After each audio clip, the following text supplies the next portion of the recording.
নির্বাচনের যে প্রচারণা সেটি চালাচ্ছিলেন বিজয়নগর এলাকায় এবং সেখান থেকেই তাকে গুলিবিদ্ধ অবস্থায় কিন্তু রিকশায় করে তাড়াহুড়ো করে তার পরবর্তীতে মানুষজন একসাথে কিন্তু তারা এখানে নিয়ে এসেছেন এবং আমরা আসলে যেটি দেখেছি যে বিভিন্ন ছবি এবং ভিডিও যেটি আসলে আমরা বিভিন্ন মাধ্যমে দেখতে পাচ্ছি যে তার অনেকটাই রক্তক্ষরণ হয়েছে এবং রক্তের প্রয়োজন, এ নেগেটিভ রক্তের জন্য কিন্তু এখানে ডাক্তারদের পক্ষ থেকেও কিন্তু বলা হচ্ছে।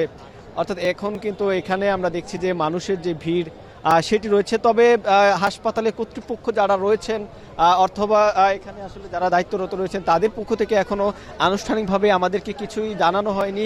মানুষজন জড়ো হচ্ছেন এবং হাদির সর্বশেষ অবস্থা কি সেটিও কিন্তু আমরা জানতে পারিনি এবং মানুষজন এখানে এসে তাদের যেই কেউ কেউ এসে এখানে কিন্তু খুব ঝাড়ছেন যে আসলে গতকাল তফসিল ঘোষণা হয়েছে, তার পরবর্তী সময়ে এই যে একজন সংসদ সদস্য প্রার্থী যিনি স্বতন্ত্রভাবে নির্বাচনের জন্য ঢাকা ৮ আসনে দাঁড়িয়েছেন, এই যে তার উপর গুলি করা হয়েছে এটি নিয়ে কিন্তু কেউ কেউ প্রশ্ন।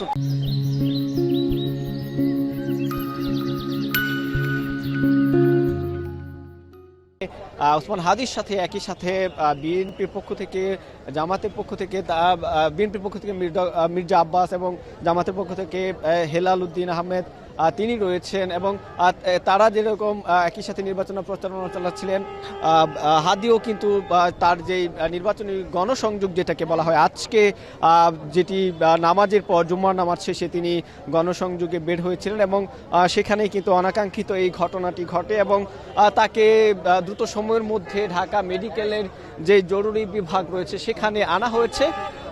ডাক্তাররা এখনো বা হাসপাতাল কর্তৃপক্ষের পক্ষ থেকে এখনো আনুষ্ঠানিকভাবে কিছু জানানো হয়নি এবং এখানে উৎসুক জনতা যত সময় গড়াচ্ছে তত কিন্তু বাড়ছে, মানুষের উপস্থিতি বাড়ছে এবং হাসপাতাল কর্তৃপক্ষ যারা রয়েছেন এখানে অনেকটাই তারা বলছেন যে এখান থেকে দ্রুত সময়ের মধ্যে যেন এই জায়গা থেকে যেন নিরাপদ দূরত্বে যেন তারা যান এবং সেটির লক্ষ্যেই কিন্তু তারা এখানে অবস্থান নিচ্ছেন। ওসমান হাদি যিনি আসলে ইনকিলাব মঞ্চের দায়িত্বে রয়েছেন, একই সাথে তিনি বিভিন্ন বিষয় নিয়ে আলোচিত সমালোচিত বিভিন্ন বক্তব্য দিয়ে থাকেন এবং তার পক্ষ থেকে আজকে যে গণসংযোগ সেখানে কিন্তু বাধা আসে এবং সেখানে যে গুলিবিদ্ধ করা হয়েছে তারপরে কিন্তু এখানে তাকে কিন্তু নিয়ে আসা হয়েছে। আমরা দেখছি যে একজন এখানে কথা বলছেন, আমরা একটু শুনবো যে তিনি আসলে কি বলছেন।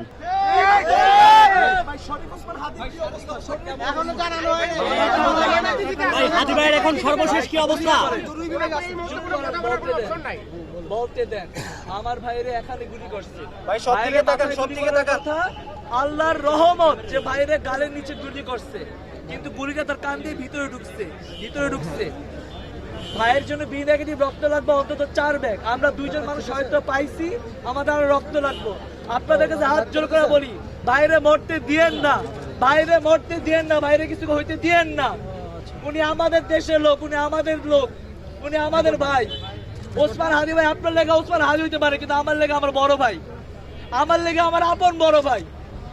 ভাইয়ের যেন কিছু না হয়, ভাইয়ের কিছু হইলে পুরো ঢাকা রাজপথে আমি আগুন জ্বালা দিব, কথা দিলাম ইনশাআল্লাহ। আপনার নাম বলছেন, আপনার পরিচয়টা। আমার পরিচয়টা কি?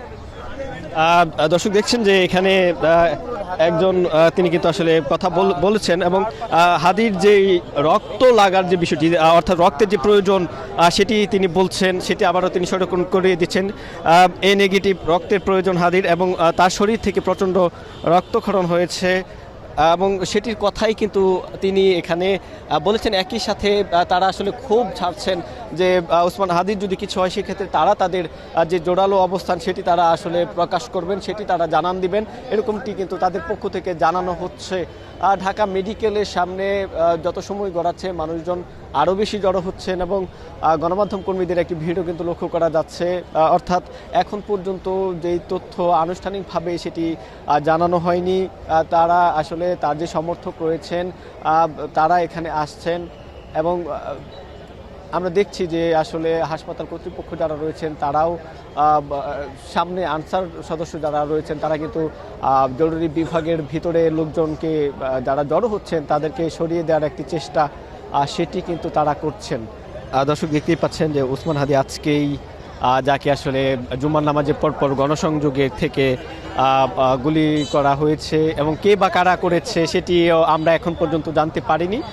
তবে হাদির এখন সর্বশেষ যে অবস্থা সেটিও কিন্তু হাসপাতাল পক্ষ থেকে জানানো হয়নি এবং তাদের পক্ষ থেকে আনুষ্ঠানিক ঘোষণা বা আনুষ্ঠানিক যে ব্রিফিং সেটি করা হলে আমরা আপনাদেরকে পরবর্তীতে তার যে আপডেট সেটি জানাতে পারবো। এবং জানিয়ে রাখি যে তবে সর্বশেষ হাদির পক্ষ থেকে যেটি আসলে জানানো হয়েছিল বেলা 11:52 দিকে তিনি ফেসবুকে লিখেছিলেন যেহেতু আসলে ঢাকা ৮ আসনে কোনো পোস্টার ফেস্টুন কিছুই নেই এবং সেগুলো তার ছেড়ারও কোনো চাপ নেই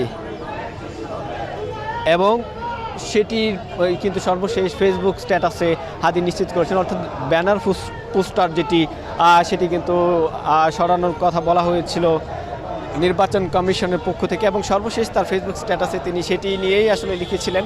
এবং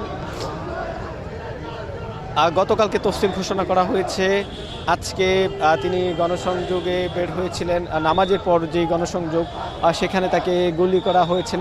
এখানে আমরা দেখছি যে তার সমর্থক যারা রয়েছেন তারা কিন্তু আসলে বিভিন্ন স্লোগান দিচ্ছেন এবং হাদির কিছু হলে তারা আসলে তাদের যে পরবর্তী কাজ এবং তারা বলছেন যে এই যে ঘটনা ঘটলো সেটির নিন্দা কিন্তু তারা জানাচ্ছেন। একই সাথে তারা তাদের ক্ষোভের যে বিষয়টি, ক্ষোভের যে বহিঃপ্রকাশ সেটি কিন্তু তারা প্রকাশ করছেন। ঢাকা মেডিকেলের সামনে মানুষজন আসলে যত সময় গড়াচ্ছে ততই বাড়ছে এবং এখানে আসলে তাদেরকে সরিয়ে দেওয়ার একটা চেষ্টা করা হচ্ছে। আমরা দেখছি